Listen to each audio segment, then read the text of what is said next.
Hello, everyone, and welcome to the Lizard Brains podcast. I'm your host, DJ Alessandrini. I'm joined by my co-host, Tom O'Gorman.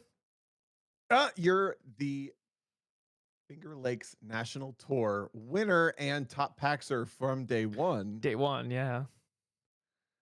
DJ Alessandrini, and your co-host, Tom, who had fun, Tom definitely had Tom fun. O'Gorman. That car looks like a lot of fun. I feel like that might be the best version of a BRZ, which was basically it's like a CST BRZ with a supercharger on it. Oh, and some light Yeah, aero. I would honestly think like the version of Ken's car that I drove, which we all agreed, and I've talked to Ken a lot about this, is not even the best version of the car that he built, would be such a fun spec class. It would be so fun. Just If seems that was the like spec class. yeah, like a little bit too soft, which it was, a little bit too much diff lock, which it had, and like it was just slithering around and like a little bit too dead of Yokohamas. Uh Yokos. yeah, yeah. That would be such a fun class. But yes, I had a lot of fun. DJ, how was your weekend? You won. I did. I drove with so when there was like 20 people in D Street. That's the class I was competing in this weekend.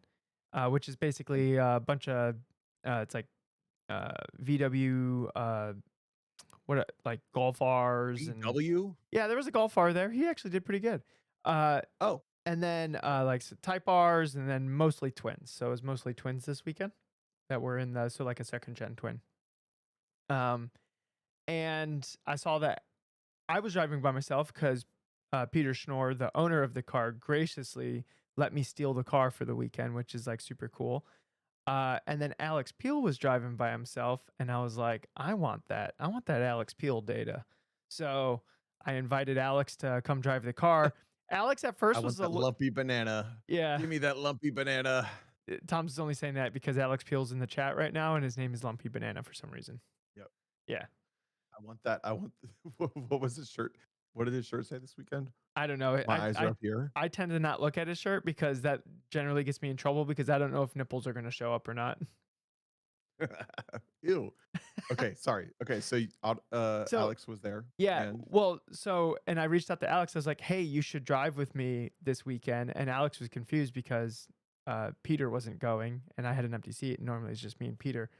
And then once Alex was unconfused, after saying, "I might not even go" or whatever, Alex was like, "Okay, cool. I'll drive Peter's car," which I think was a big help to both of us because we ended up making speed in different ways, which was super, super useful, which I'm sure we'll cover into the podcast when we start talking more about driving. But yeah, it was just it was a really, really good time driving with Alex because he just takes like such a different approach to this than I do. I think we both think about it the same amount, but we think about it like in kind of different ways, or at least when we talk about it, we word what we're trying to do in different ways. I think we're both kind of aiming for the same things, but the way it shows up in the data out on the autocross course is different, and that was super useful to me. And I think some of the things that I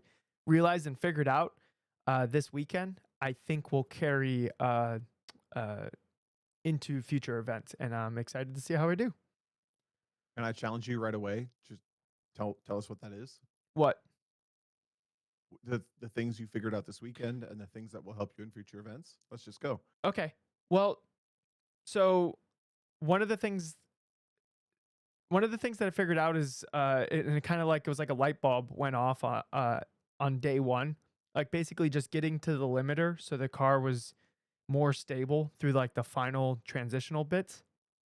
But the light bulb came where it's like, okay, yeah, the car's more stable. Why is it more stable? It's not deaccelerating, it's not accelerating, and that makes it really stable for these transitional bits. And honestly, in the past, I haven't really thought about like the weight of the car being like directly in the middle, making it like really stable. So you're just able to just carry more speed through a section that like the car doesn't have to be as ragged through that section to be making time. So you can just be a little bit more accurate. And when you're on the limiter, that was super easy.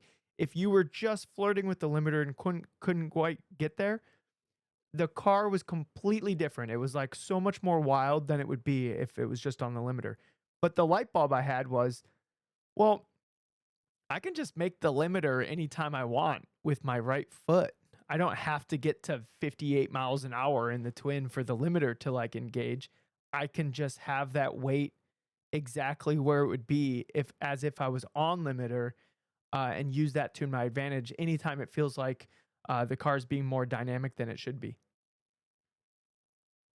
So, said differently, the longitudinal weight transfer that would happen when you weren't on the limiter, right? Like if Yep. you're on the limiter, like you're just like cruising, right? Yep. But you realize like, oh, I don't have to make all these longitudinal weight transfers if I don't want them to happen, Yeah, because I think I get caught up in this like, right? yep, exactly. I think I get caught up in this like I need to maximize the car. And to me, maximizing the car is like putting the weight where you're having the car do work. So the front wheels turn the car. So if it's turning the car, and I need the car to turn like now, then I would shift weight forward. And then if I need the stability in the rear, I would shift weight rearward. And I think I was doing it without even really thinking about it, but I think I was like shifting weight forward and then back and then forward and then back and then forward, like in all these transitional things, which like might work in some instances, but when it's just like a slalom or little lane changes or they're not like huge transitional periods where it's just little flicks of the car.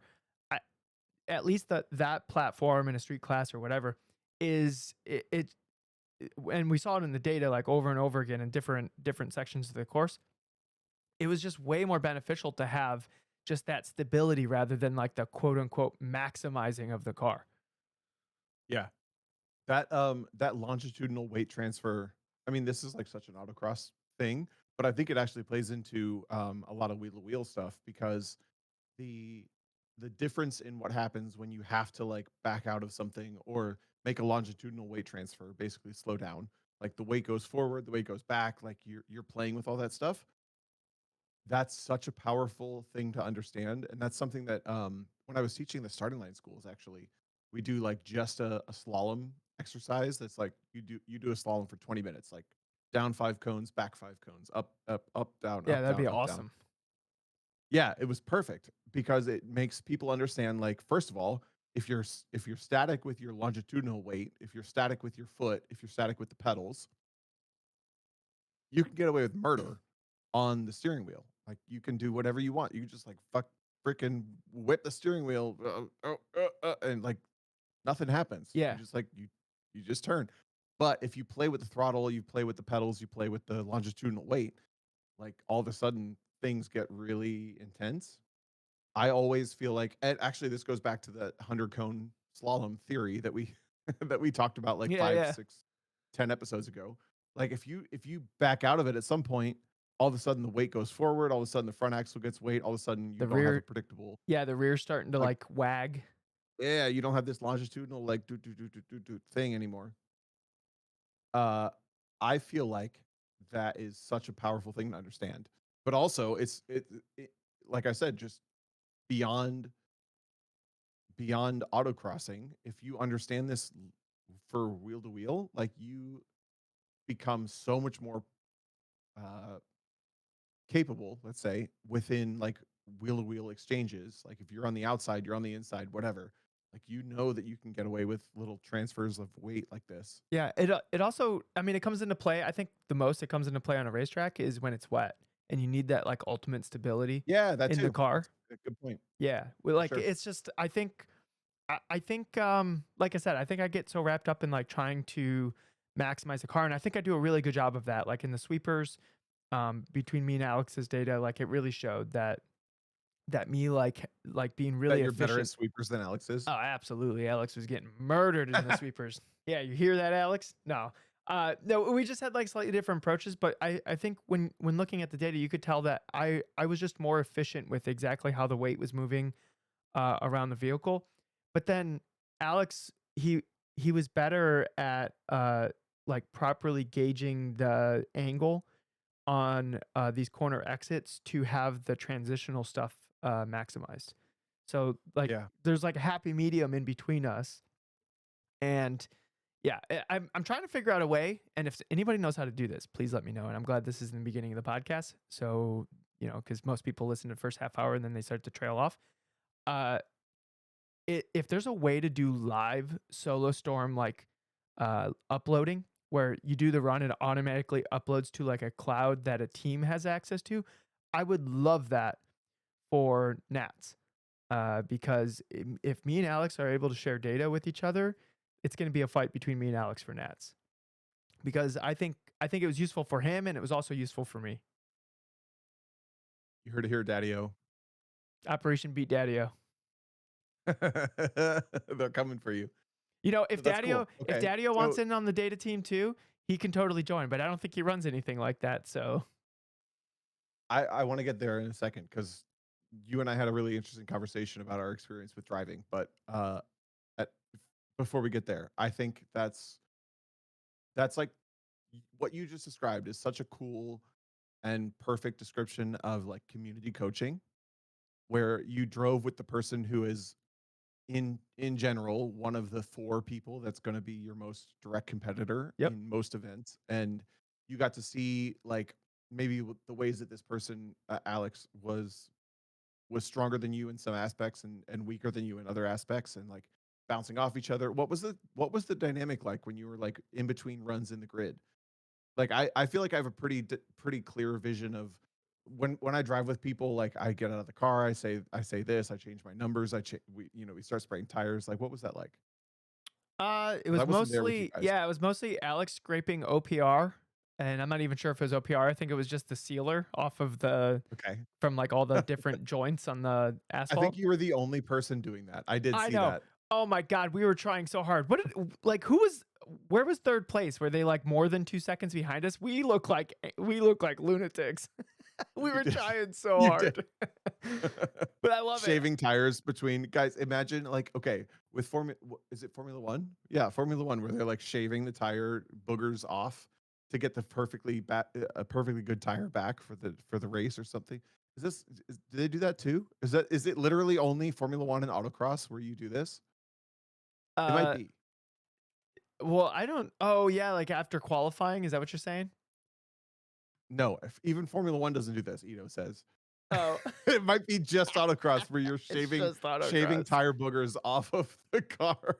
You were the only ones doing this at the entire event. It was so funny to me. Yeah, okay, so and we were trying so hard, but so it was 20 people in the class, and I think our trying hard like worked out because so Alex was just under a half second behind me after coning on day one. It would have been neck and neck.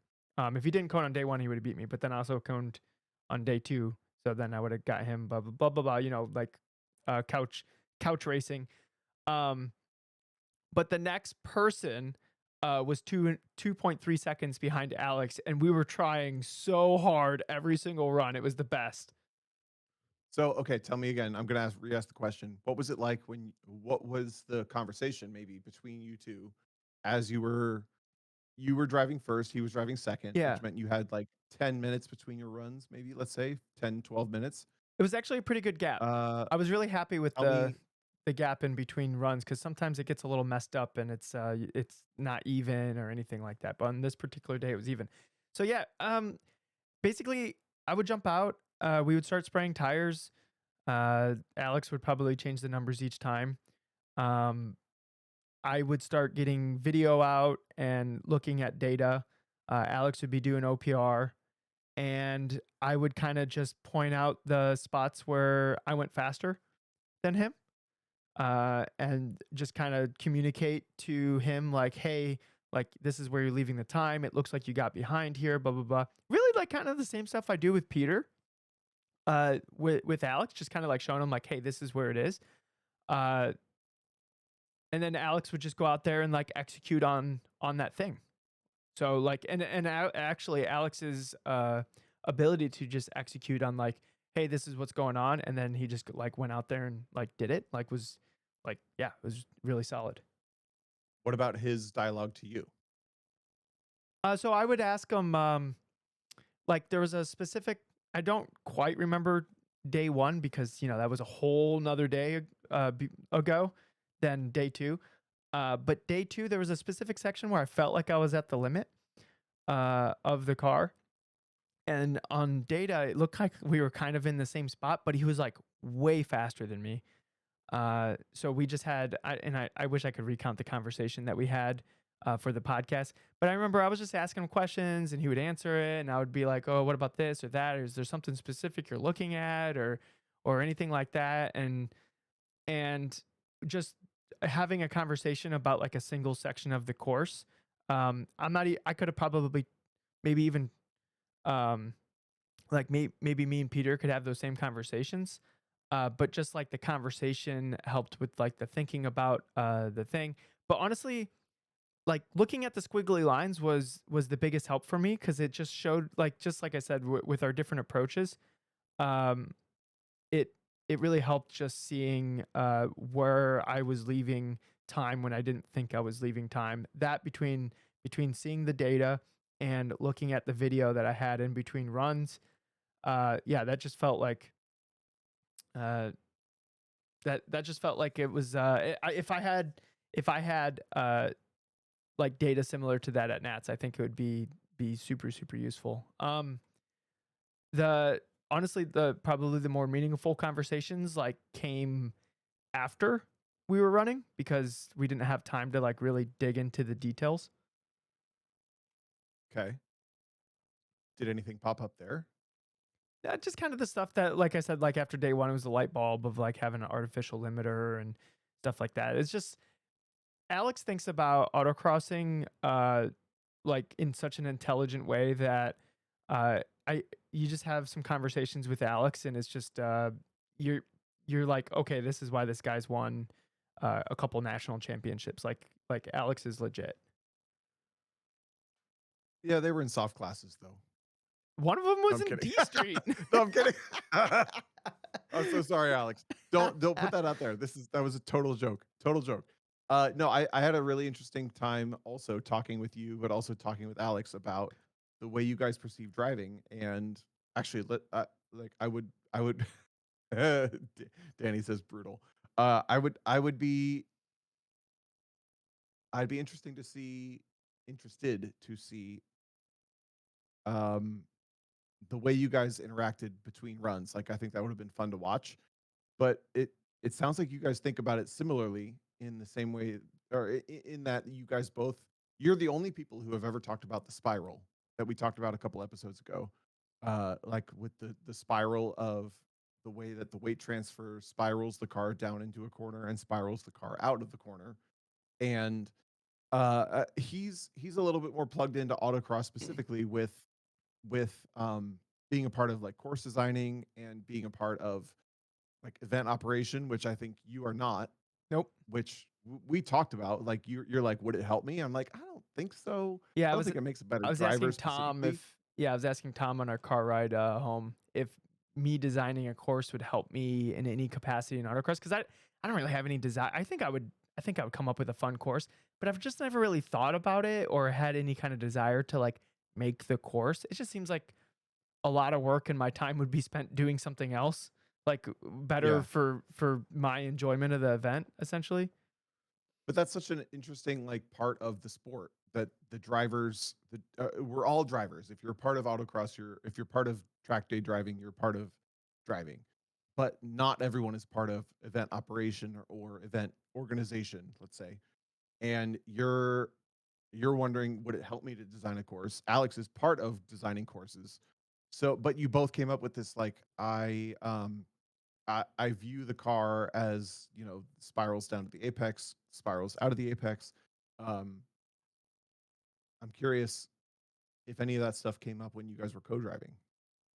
It like or if you realized something that he thinks about that you didn't, I should maybe? honestly, Tom, I should have taken notes because I'm sure there was like profound like little tiny light bulbs. The biggest light bulb is the one that I stated.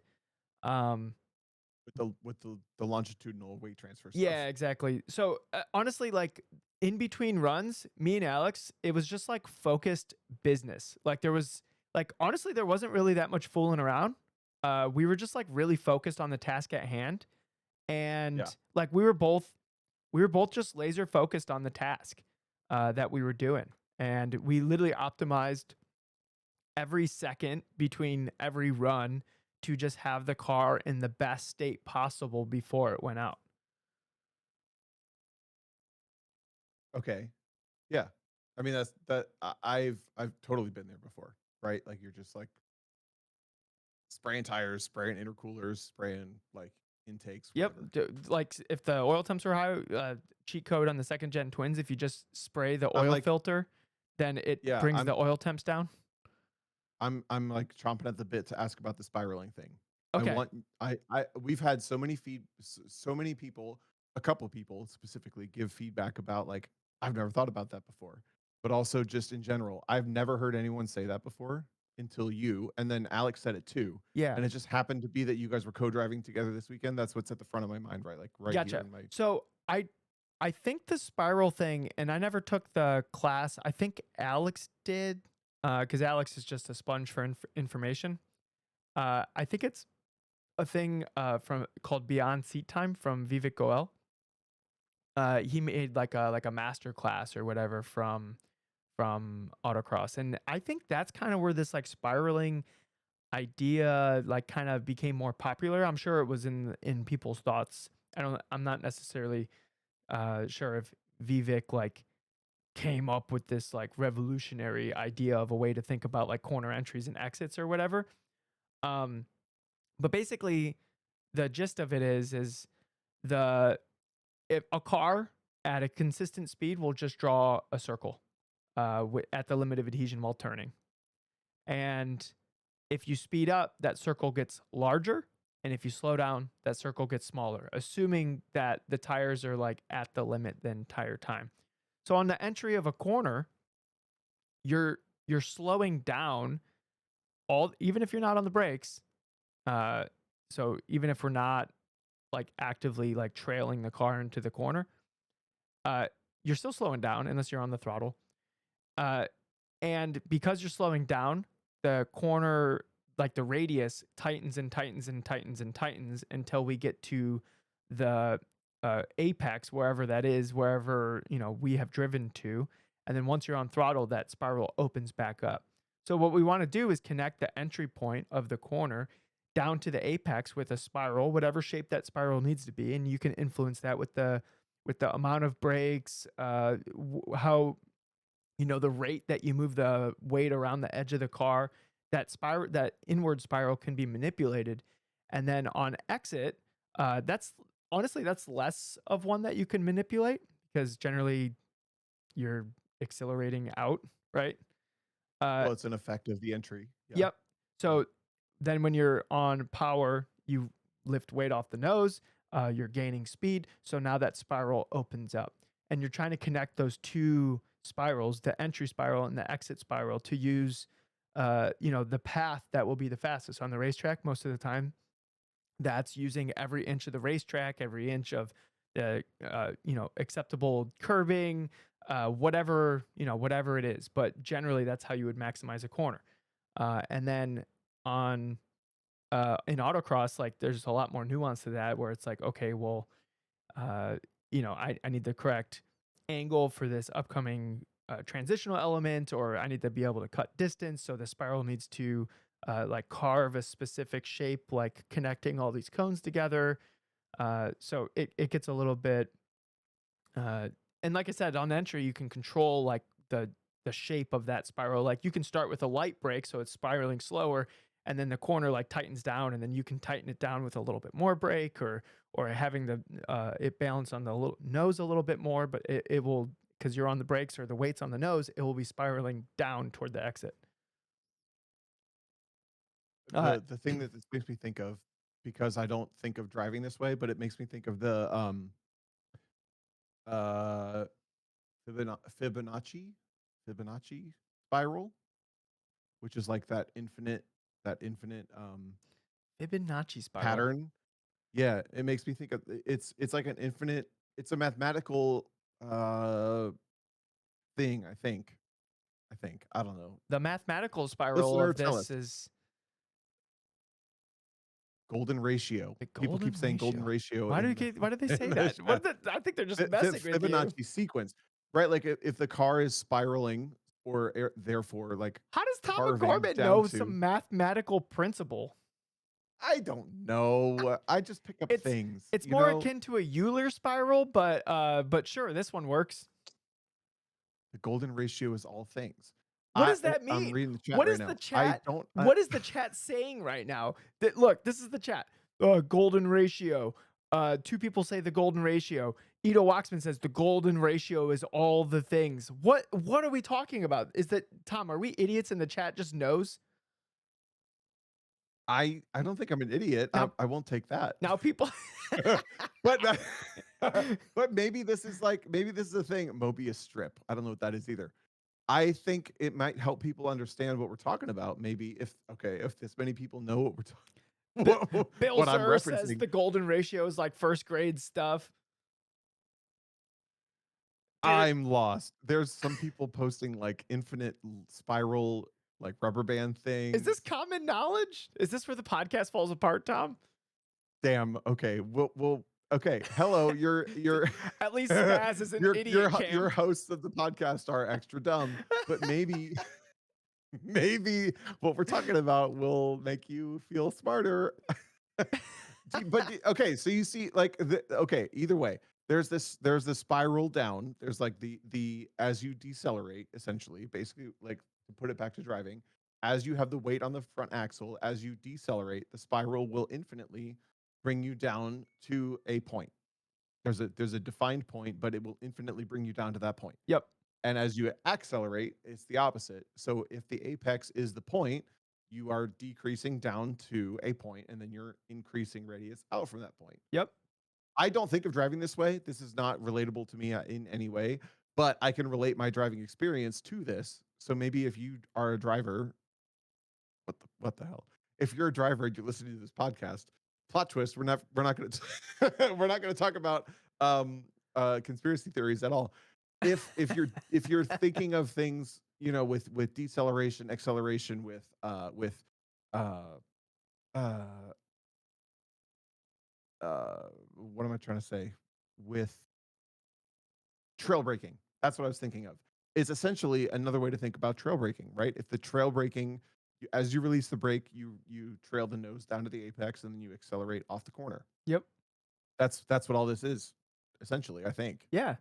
It's like the mathematical way of thinking about the driving line. You got to Fibonacci on the apex. Christian said that. I like that. The Fibonacci apex. There's a shirt there somewhere. So before we got just completely derailed by the golden ratio, Alex Yeah. Alex posted a thing in the chat. That's what the thing is called. That's the actual name of the thing. It's in Discord. He said, I agree with what DJ said during the runs. We were focused on victory, quote unquote, victory loves preparation stuff. A few line selection things, just finding low hanging fruit and sharing ideas where gaps were to fix them. On day one, I did copy my last run a line that I didn't understand how it was faster based on quote unquote science. And he beat me on day two in a spot in the same way. I didn't realize what I was doing wrong until we talked about it on Monday, and I had a light bulb go off. Oh crap! What was our conversation on Monday, Alex? What was the light bulb? Tell me. We're gonna find out what the light bulb was in just a moment here.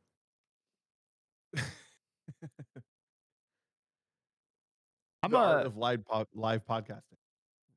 He said, "Hold on, read my message below that one." Okay, hold on. This is here we go. Okay. In short, I was trying to drive tighter spirals in a few spots because I was using my exit spiral as the acceleration zone, which in many cases are one and the same.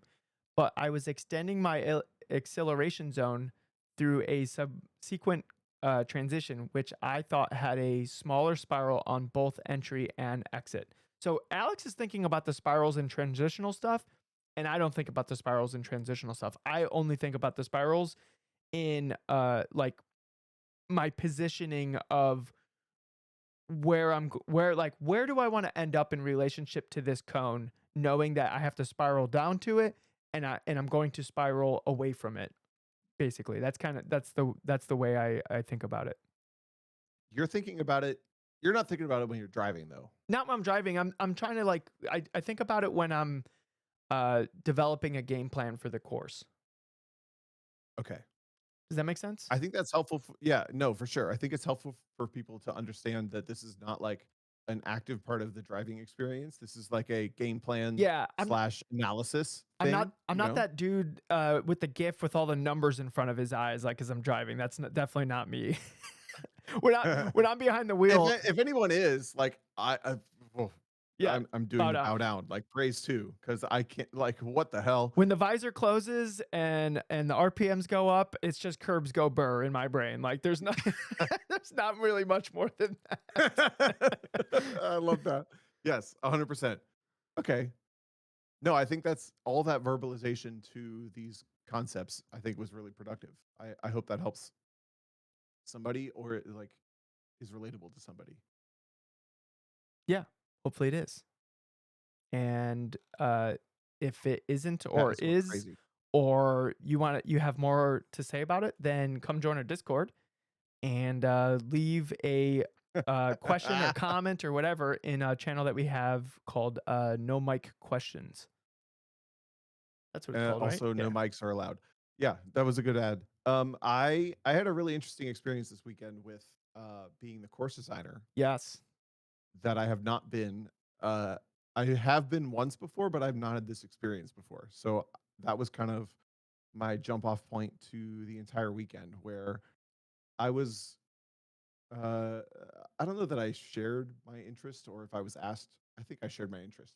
But the region asked me to be the course designer for the weekend. And the chat is so funny. Dude, Guys, if you want to see the chat, go on YouTube. I'm saving Uh this picture. It's gonna be the thumbnail. That freaking picture of Alex is so hilarious. it's so funny.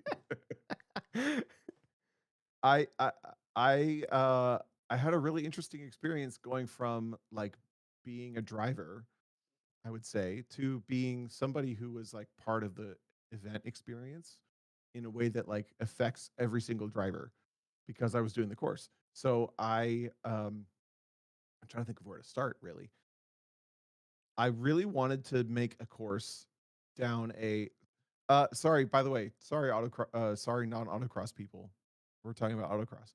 If you're on a runway, there's only so much you can do, right? Like you go down really far and then you turn around, you come back really far.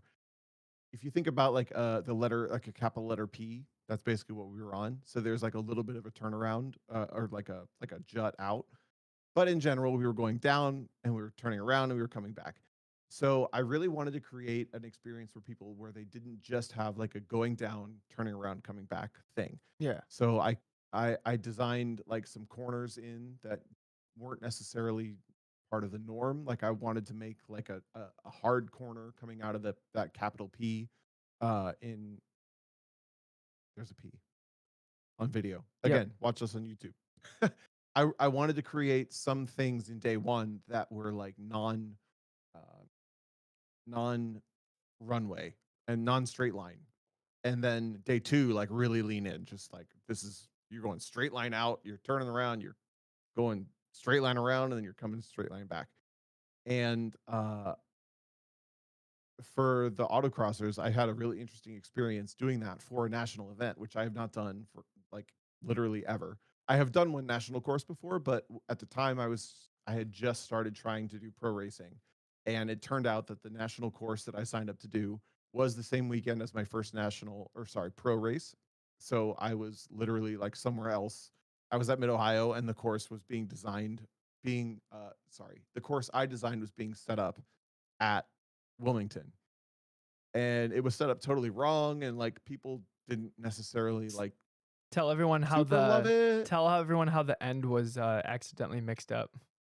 Yeah, the end was supposed to have this like arrhythmic like you go let's say double left then right, then double left then right, then double left then right. And they put all the pointer cones backwards and it made a straightaway. So they like there was like a 90 mile an hour finish in some cars and it was like 80 seconds long, which is weird for People autocross. are And shifting to in general, fourth. my course was received kind of poorly. But I was off somewhere else. I've never actually set up an autocross course for a national event. That's what I'm getting at. And going through that with the national course design like approval process was really interesting because that's like a newer thing. First off, I didn't even know Go there ahead. was a national course approval process. I didn't know that was a thing.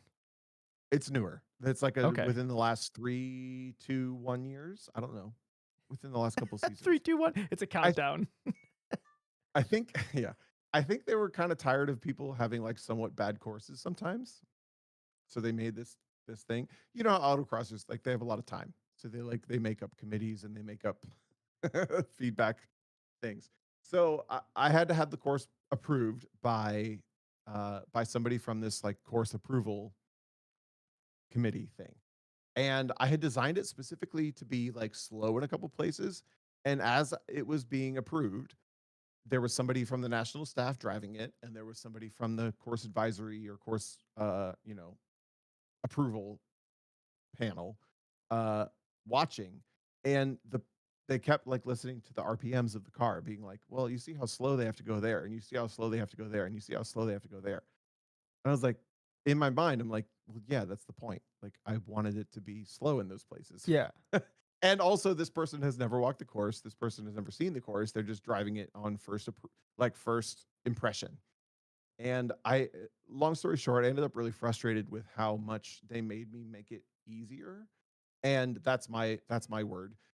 In general, they made me make it like straighter and softer and less difficult to like navigate the The the space, I optimal guess. yeah, the optimal way through the course. Like, they basic Yeah. like, you had and by the way, I know day 1 didn't necessarily turn out how you wanted it to, but that might be one of the, courses that I've driven that had, like, the highest skill ceiling, at least not at Solo Nationals. Like, it felt like there was so much, uh, room to separate yourself from everyone else. Yeah.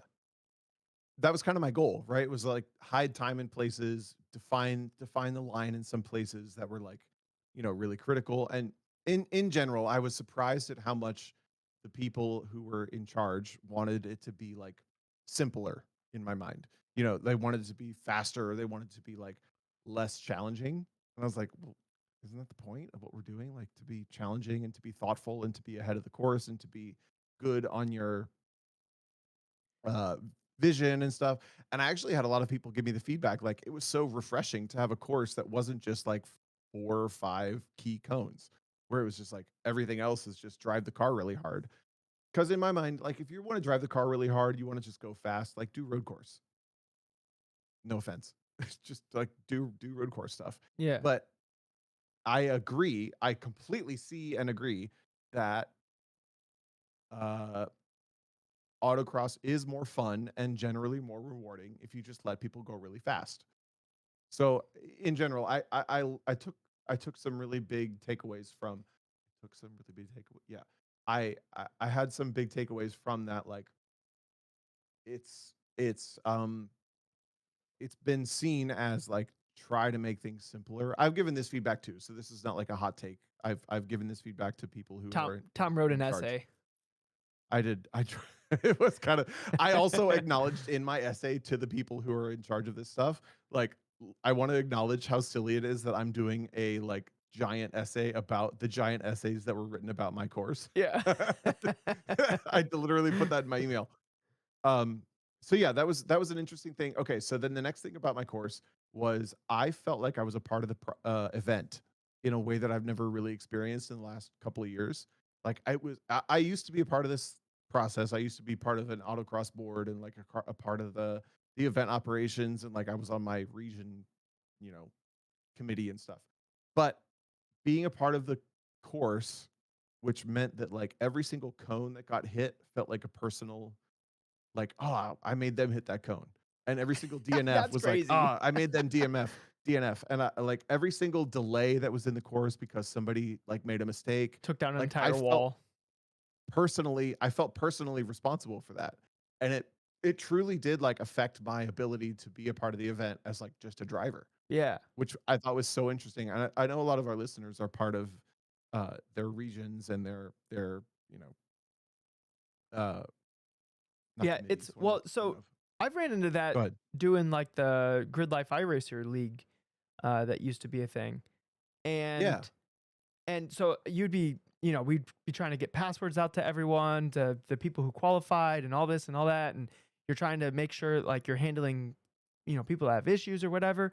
And then you have to sit down in the sim rig and you're like, okay, now I'm a competitor. And that switch is not necessarily easy to do. That sometimes it was harder than other days to just like flip the switch. It's like, okay, I at this point I can't worry how the event's going or if people are having a good time or if everything's okay or if there's something I could have done better. Right now I'm a competitor, and that's not necessarily an easy thing to do. So No, it's so hard. yeah. It's so hard. So, like, as I'm watching, I remember watching I was driving heat 3. There are 4 heats in the group, so, like, 60 drivers at a time are doing their runs. And I was watching heat number 2, and eventually I just had to walk away. Like, I had to walk away and, like, go sit and just, like, chill under a tent and, not feel like I was a part of every single cone that got hit, every single DNF, every single delay. And obviously, like, this was exacerbated by the fact that we were on a runway course, so, like, a lot of cones were getting hit. Mhm. But I was starting to get in my head about, like, I'm a part of the reason that this event is worse than it could be, right? And I had to walk away from that and just, like, not be a part of that, that that, uh, reality of watching what was happening. I had to just be for myself for a little bit, and that was good because then I got in the car, and I think this is more a SCCA specific, but also like autocross region specific, but maybe some course, not course, maybe some track day groups or maybe some region stuff. Like if you're a part of stuff, think about that.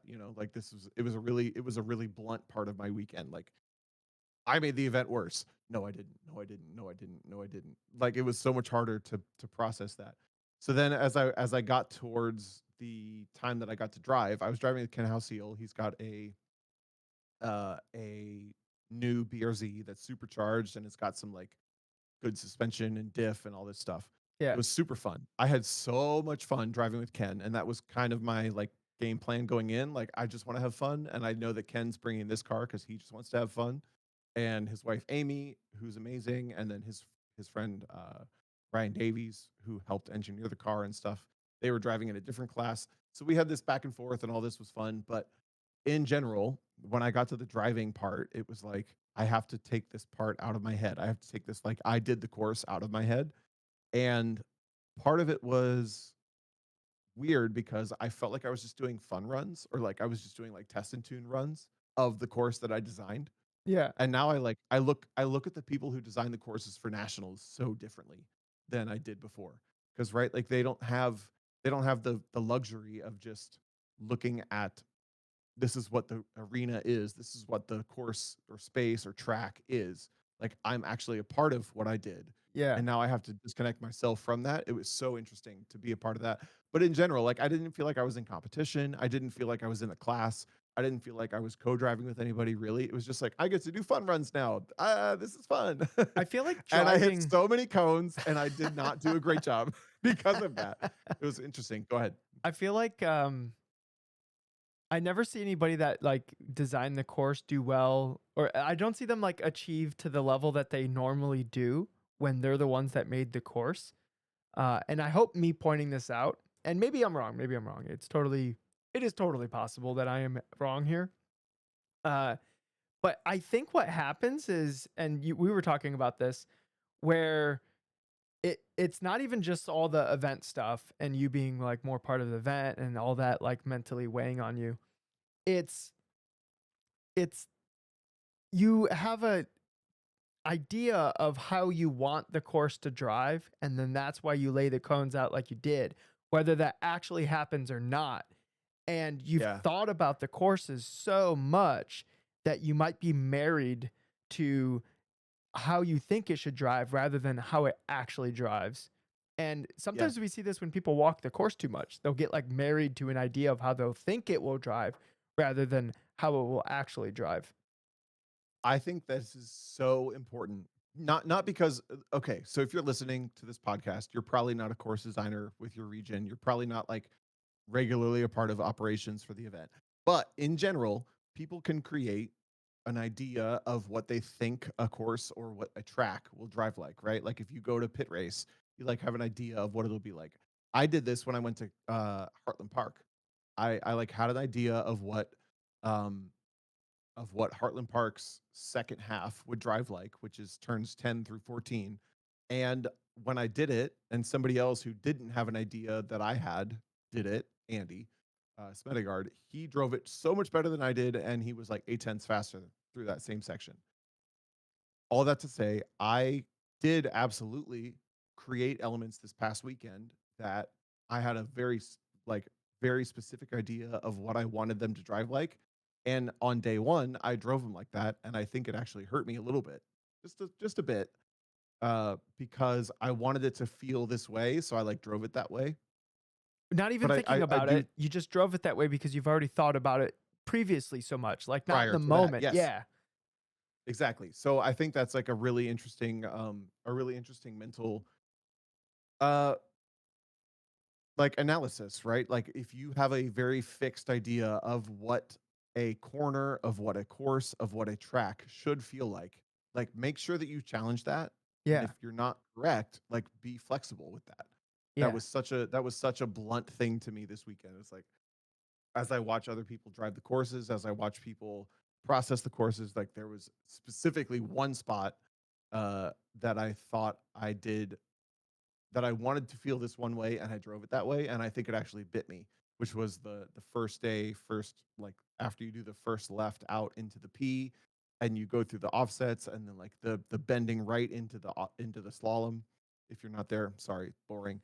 But You can watch I a drove bunch that of different. videos you can watch a bunch of the event in our Discord. Exactly. Yeah. Yeah, I just drove that differently than I think I should have, and as I process that for day 2, this is like an interesting thing for day 2, I tried to really separate myself from what should the course feel like to what do I actually look at. And day 2, I think I did a lot better, but I also think that that helps maybe think about like some of the mental traps you can think or you can fall into or think of if you have such a fixed idea of what your driving will be.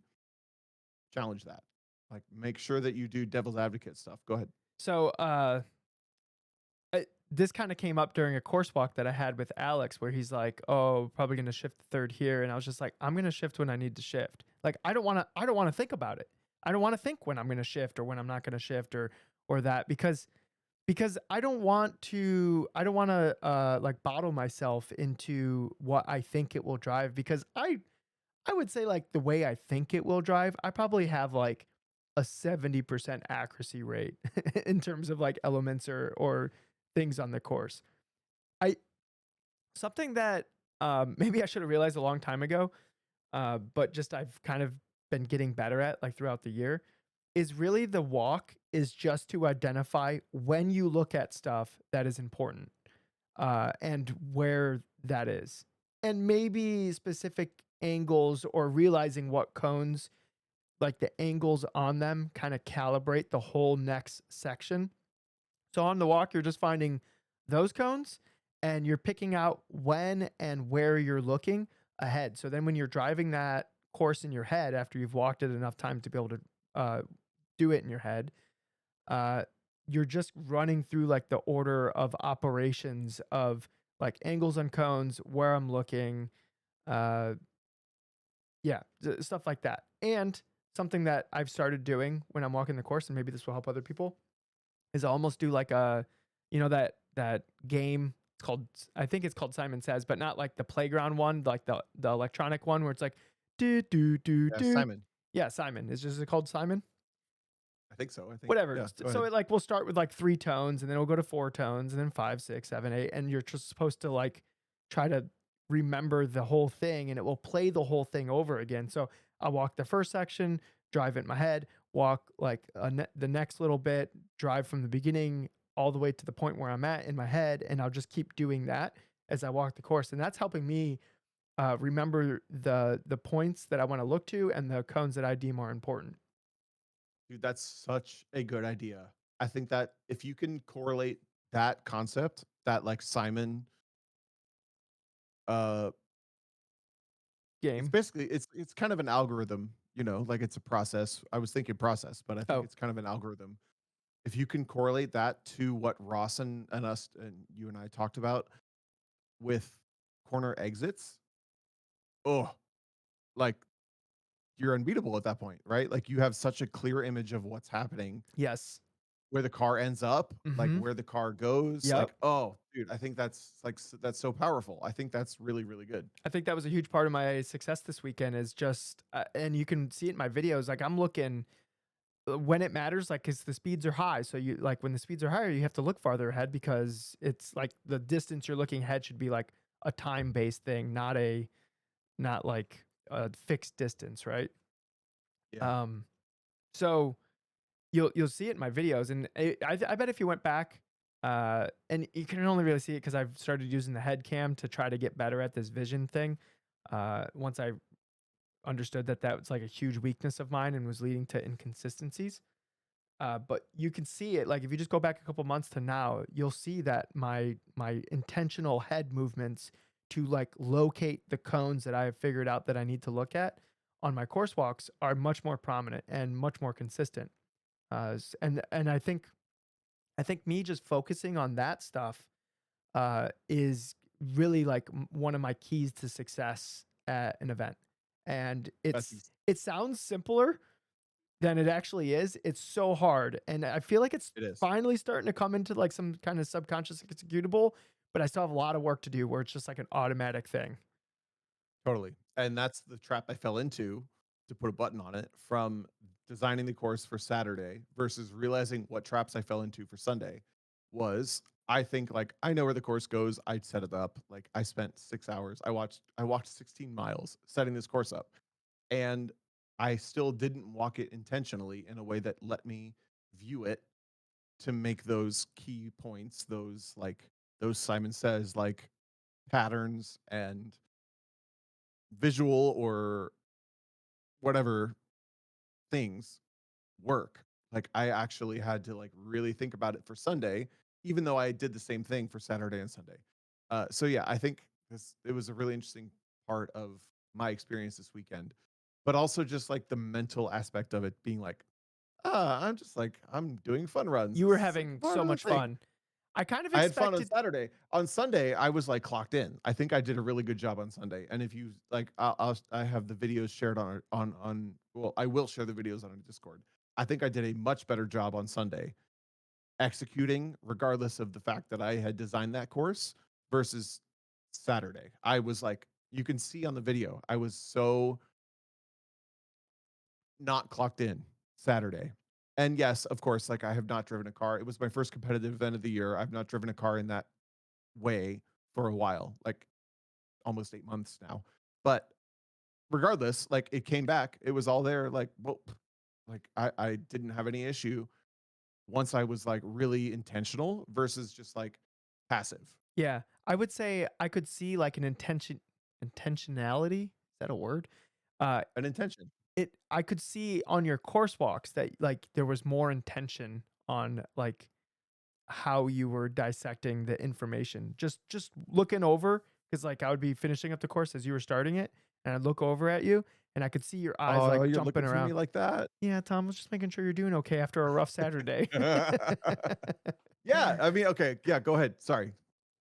But I could see like that you were like much more focused and intentional on like your Saturday afternoon course walks for the Sunday course. Yeah, because I was like kind of annoyed that I did a bad job on Saturday in a way. Like I think I drove well. I think I drove sorry. I drove the car well. I drove the course okay. I hit a lot of cones.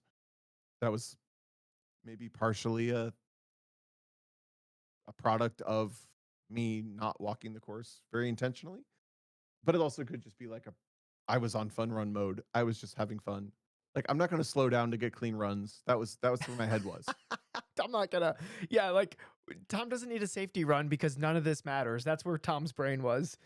100%. Yeah. Yes. It was like I don't need the clean lap. I don't need the clean run. Yeah. But Saturday Sunday I was more intentional and I did a better job. overall from it. So it was cool. So that's my experience of being a course designer. Yeah, fun. Are you gonna do it again? I would love to do it again. Actually, I think it'd be really fun to do it again. I think it'd be more fun to do it without actually, as I think of this, I was not interested in driving and I was really interested in course designing for this weekend. Yeah. And on that, like the output side of the weekend, I really enjoyed being a course designer and I was like indifferent to the driving. Yeah, you were. You So I kind of manifested my idea, My right? Like I was, conversations with you all weekend almost had uh almost nothing to do with driving, and you were just talking about yes, the course the whole time. So I yeah. know, 100%. I think so who I mean, even the course designers for nationals and for the future and all this stuff, like think about that. Make uh sure that you're not falling into the trap I did. Lugod says Tom's gonna start his own autocross series now, and honestly, I think that would be a great idea. Tom has a lot of cool ideas on how to make autocross just like a better sport. Veebs asked anything you would do differently now that you have one under your belt. Well, I would focus on myself as a driver. I like mentally just draw the line. The course is done. This is my driving. You know, like that. That's literally all it was. It was not that complicated, but it was view the course for what it is and make sure that you're thinking about it as a driver. Not like what I want it to be, not what the event's going to look at it as, all this stuff. Like just draw the line. Yep. Like be like, That's it. okay, design done, course is set up, all the cones are marked, they're numbered, everything everything. I got to throw it all in my brain now. Yeah, and I think if I was in like a competitive car in a class that I cared about or class that was competitive for what I was viewing it as, I would have done that better, I think. But in general, I just had a good time. It was fun. Good weekend. It was, and Emilio gave us a really nice place to sleep on the lake, and it was beautiful. Dude, So thank you, thank you, Emilio. Emilio. Yeah. Yeah, I was gonna do that at the end, but Emilio from Finger Lakes region, thank you, thank you, thank you, thank you, thank you, Yep. thank you, thank you. It It was was so cool. it was also We had a fun great time. watching an actual class of the Club Spec Mustangs go out there and fight each other to the death. That was pretty fun. But y'all got to I figure didn't get out to what watch Sam that. Serrano did because he smoked all of you guys, and he wasn't even in your class. So we I gotta, think I think I I think I made a course that was like really, really difficult for a car like that yeah, to see where the time is. Like you got to be like on it with the lateral weight transfers and the like the attack of where the momentum takes the car versus a normal course. Like I think that's the epitome of CSM. If you're not familiar, it's basically Club Spec Mustang. It's a spec like bolt on thing for a Mustang from the 2000s, and it is not an easy car to drive. It's a rewarding car to drive, and yeah, it was like, damn, this course is not easy for a car like that. no. Also, I think Sam wasted one of his national winning runs on day 2 on at Finger Lakes because Might have I watched the run and I was like, that was pretty good. pretty good, Yeah, it was a pretty good run. dude. If you get a pretty good from DJ, that's like a gold star. Yeah, that was like a 3 out of 5. Meets expectations. Good job, Sam. All right, So do you want to do one question? What's yeah, our we timeline? can. Why don't you read a question? I'm gonna see what Alex said in the chat and see if it's relevant to anything that we just talked about. Okay, do the thing. Oh, emails. All right, this is from David Best. What is your approach to effectively utilizing data and video between sessions at an important event? How do you strike a balance where you're making changes based on opportunities or problems, but not giving yourself too many changes to think about all at once? That's a great question. This was a bad plan because I didn't listen to what you said. I That's was okay. Okay, reading the so thing. basically, how do you use video and data between sessions at an event? Oh, okay. I think I rely. The first thing I go to is video. That's the first thing. The data, if you're comparing against yourself, not really that useful. I'll see a lot of people like using data by themselves. And if you're gonna like intentionally try different stuff, then I think it would be useful.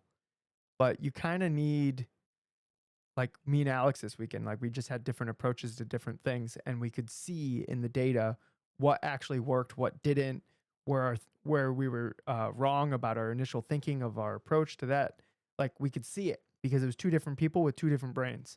If it's just the same brain doing the same thing, or at least attempting to do the same thing, the data is not going to be really all that useful, whether it's on a racetrack or an autocross or Boom. anything. But I think the video, like watching yourself with the full bandwidth of you being able to watch yourself do the thing, that's why it can't be a dash cam. You have to see yourself and the way you're interacting with the car. Watching yourself drive the car will allow you to pick out mistakes and things you can do better. And then the next time you go out, whether it's on the track or an autocross, you can just intentionally pick those things. Okay, I'm going to do that spot better by doing this. And then you go out there and do your best to attempt it. Caveat, don't go out there and go, I'm not going to make that mistake, because then you'll just make that mistake. You have to substitute the mistake with an action. You have to say, instead of getting behind in the slalom, like you don't go out there going, I'm not going to get behind the slalom. It's I'm going to get a really solid angle on the first cone, right? You have to replace it with like a positive action, not a don't do the negative thing. Yep, that's perfect. I agree. I think I use video first. Excuse me, I just got the hiccups. But video first. Oh no. Uh oh, this is where the podcast Can go. you hear them? Okay, all right, we're gonna call it now because Tom is out of I love your commission. hair and I hope you win. No, no, no. Okay. Drink water Okay. upside down. Get him out. Get him out. Get him out. Get him out. Get him out. What Yeah. what fixes hiccups for you? For me, it's water upside down. To me, it's peanut butter. Peanut butter? What that? What? I've never even heard of that one before. What? You got peanut butter right next to you? Uh, yeah, I Ito think says, punch myself in the diaphragm. Works every time. Ito, can I punch you in the diaphragm next time? Hey, Ito, it looks like you got the hiccups. No, I don't. And that's how Harry Houdini died. Okay, so I totally agree. I think video is like obviously the end all be all. That's like where it is. And if you're questioning something, to the way I use it personally is honestly like sector timing. I look at like optimal. I looked at sector timing. I look at like where is the time that I left on the table for my best lap relative to my optimal, and I look at like in data, why did I do that differently? What happened? And if it makes sense that like a different entry or a different exit or a different you know attack onto a straightaway, whatever. This is kind of a hot take, but I kind of think sector timing is like basically not sector timing, predictive timing is kind of a like trump card. Like if you have predictive timing in the car and you're trying different stuff and you're getting that live in real time feedback, that's like that's that's what I thrive on. Like On a I racetrack, that totally totally thrive on. works. On a racetrack, that totally works. But I don't think you would Yeah. ever be able to look at the red or green in autocross. That would be pretty legit, though. Yeah. Yeah, but you're thinking like an autocrosser. I know well, I'm less than a month away from Nats. I have to. I'm kidding. I think for driving on a road course, obviously, like yeah, the sector timing, the not sector, shit, the Predictive. predictive timing. Yep. Yes, thank you. The live feedback, but also just within data, the analysis of where are the sectors that I did a better job than I didn't realize. That's really powerful. Beyond that, video, like watch the video, see how the run looked, how the lap looked, and like tear Critique yourself it. to pieces. Yeah. Like, Critique yeah, it. like don't be honest with yourself. Be like really, really, really critical. Am I like I watched my day one from this past weekend, for example, and I was super dissatisfied with how I looked like I drove the car. And then day two, I looked pretty good, I think. So Also, I think video is like high priority, data is low priority, and go from there. also, have if it's autocross, maybe even on a racetrack, have one of your friends or a known faster person uh, put better data and better video together for you, or just even Yep. just video and data, because you guys will do stuff differently, and you can learn from that. So, video, yes. Data, whatever. Yeah, Right? yeah. Uh, as far as I on a think that's racetrack, once you know, that's once you kind of understand. yeah, yeah, you have to Go be at ahead. a certain level before you're just like, well, I think video will always matter. Yes. The data is because I see people troubleshoot what the data is saying incorrectly all the time. All the time I see it. It's like uh they'll be like, "Oh, I overslowed here." It's like, "Well, why did we get to that min speed?" Like it kind of seems like actually instead of overslowing, we broke too late. So then in order to like even make the corner at all, we had to completely park it, right? But just saying overslowed, this is just one example, but just saying overslowed doesn't actually help you in any capacity to understand the positive change that you should be making in that section. And also data does not, it doesn't give you the whole story where video does. Like I remember this past weekend, we were comparing data between me and Ken, and he was like, "Yeah, and I carried more speed into this corner, but that doesn't tell you Attitude. the distance traveled, Yep. right?"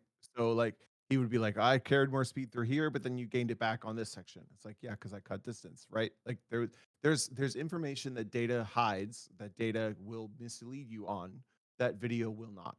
Video is like, have a video in your car. Yes. It will not lie to you. It will tell you what happened. Yep.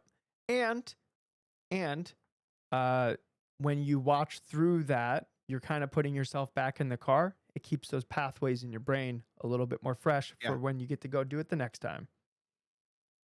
Yeah. Yeah. Tom, what are you doing this Yeah. weekend? I'm going to Mid Ohio. I'm coaching Jennifer again. That'll be She fun. actually was so stoked off of the past weekend. She added this weekend to her calendar. She's Nice. like, I want to go there. Is So she's coming up to Mid Ohio and we're racing. is it supposed to rain? Did you look at the weather?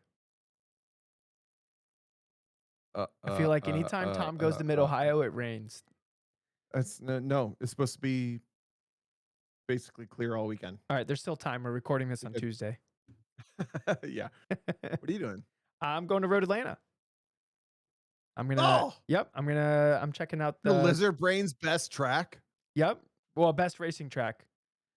NCM would be. Did NCM win? No. NCM lost only because it doesn't race as good as Road Atlanta. Yeah. Okay, yeah. Lizard Brain's best track. So, yep, I'm going to go there. So, if you're there, I'll be there. I don't have anything to drive, but I am bringing a GPS puck and an extra phone with data, and we can have fun chasing squiggly lines. Um, and I'm just gonna hang out and enjoy my favorite racetrack.